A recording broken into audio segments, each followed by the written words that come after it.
ঐতিহাসিক সংবাদ সম্মেলনে পীর সাহেবের চরমরায় ঘোষিত 9 দফার পূর্ণ বাস্তবায়নের লক্ষ্যে ইসলামী আন্দোলন বাংলাদেশ চট্টগ্রাম মহানগর ও জেলার উদ্যোগে আয়োজিত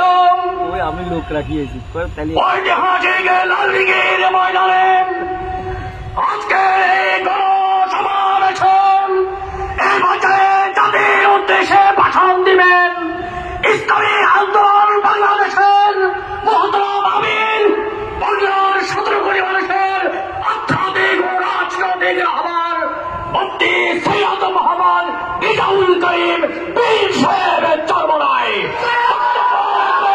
পীর সাহেবের চরমরায় ইসলামী আন্দোলন বাংলাদেশ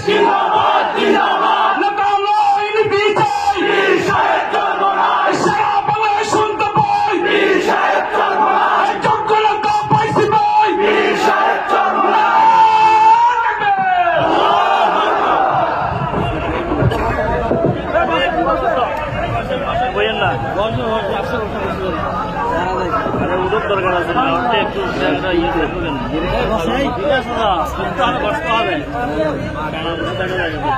জিজ্ঞা পরে জিজ্ঞা কতক্ষণ বাহির। আসসালামু আলাইকুম ওয়া রাহমাতুল্লাহি ওয়া বারাকাতুহু।